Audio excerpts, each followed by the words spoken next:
First ever job was part of a groundskeeping crew.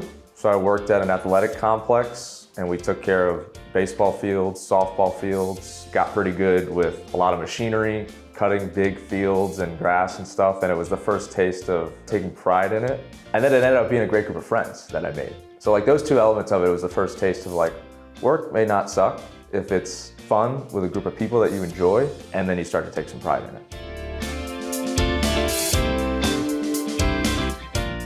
I got a compliment with our client. We put together a board presentation for them that goes out to their CEO, their COO, the heads of all the business units. It was a lot. These are very high-level presentations that need to summarize a lot of initiatives that are being worked on. And so it takes a lot of coordination with different leads of those business units that we have a hand in with our project management support. Apparently it went well.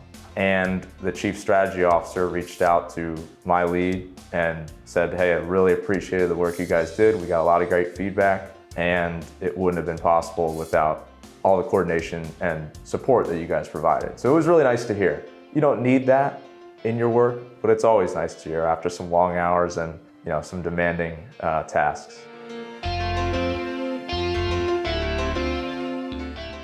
Jim Halpert, The Office, he comes to mind. That mindset of like, don't take yourself too seriously is key for me. I like to laugh, I like to smile, I like to engage with people. I wish you'd be more productive at work, sure. But I just like the sense of humor. Sometimes I try to embody that of his like random like looks off into nowhere of like what is going on in reality. I don't know, I feel like he's a cliche answer, but I like his sense of humor.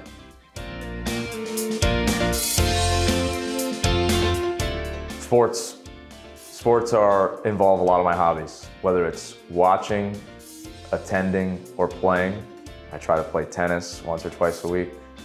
Try to play soccer, pick up soccer twice a week, and every now and then play basketball as well. For me, I just like to compete, and I like watching the best of the best compete and chase goals.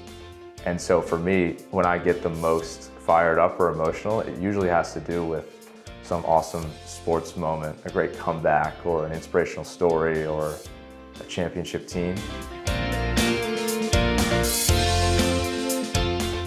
Favorite food, I love Italian. I was lucky to do a semester in Italy, and that kind of spurred my love of all things Italian food. Not so much of a pizza snob, but I do love pizza, and I don't think I found anything better than when I was over there. I'm not great at making it. I like to make food and meal prep and stuff, but for Italian, I love to check out new places and leave it to the experts and then enjoy it.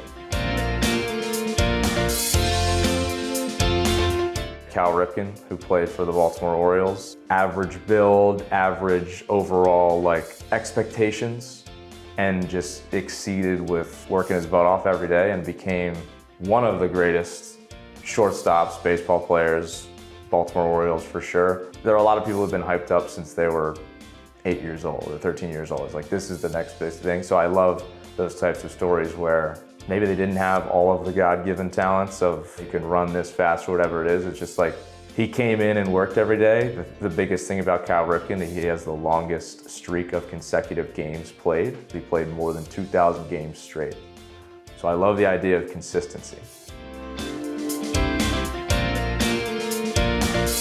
I think there's an openness and a willingness from the leadership team to hear out its employees and listen to them for somebody who may want to take on a new challenge. I don't get the sense of a rigid, set in stone, like you're slotted into this position and that's what you're gonna be.